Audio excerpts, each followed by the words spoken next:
Little Red Riding Hood. Once upon a time, there was a little girl who lived in a village near the forest. Whenever she went out, the little girl wore a red riding cloak, so everyone in the village called her Little Red Riding Hood. One morning, Little Red Riding Hood asked her mother if she could go to visit her grandmother, as it had been a while since they'd seen each other. "That's a good idea," her mother said. So they packed a nice basket for Little Red Riding Hood to take to her grandmother. When the basket was ready, the little girl put on her red cloak and kissed her mother goodbye.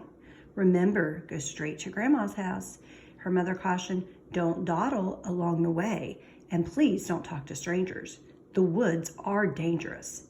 "Don't worry, Mommy," said Little Red Riding Hood. "I'll be careful." But when Little Red Riding Hood noticed some lovely flowers in the woods, she forgot her promise to her mother. She picked a few, watching the butterflies flit about for a while, listened to the frogs croaking, and then picked a few more. Little Red Riding Hood was enjoying the warm summer day so much that she didn't notice a dark shadow approaching out of the forest behind her.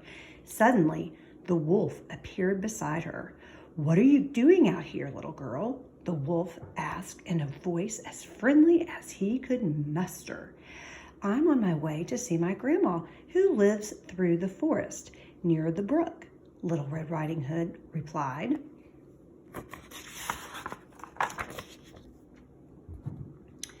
Then she realized how late she was and quickly excused herself, rushing down the path to her grandma's house. The wolf, in the meantime, took a shortcut. The wolf, a little out of breath from running, arrived at Grandma's and knocked lightly at the door.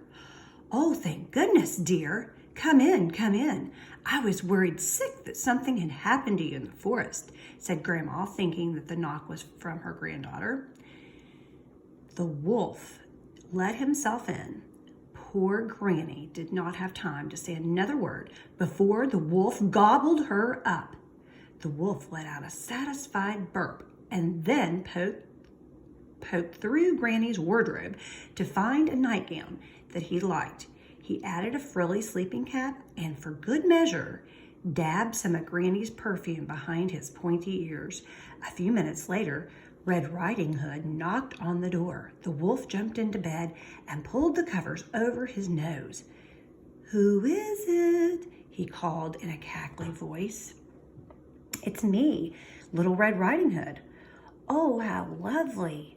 Do come in, my dear," croaked the wolf.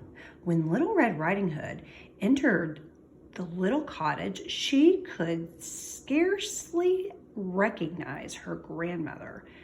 "Grandmother, your voice sounds so odd. Is something the matter?" she asked.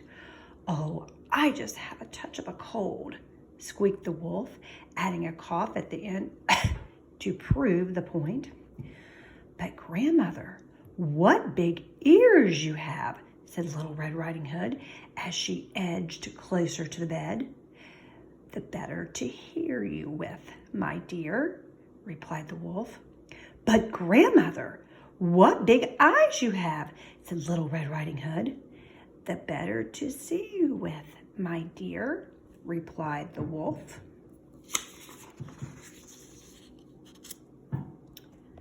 "But Grandmother, what big teeth you have," said Little Red Riding Hood, her voice quivering quite slightly.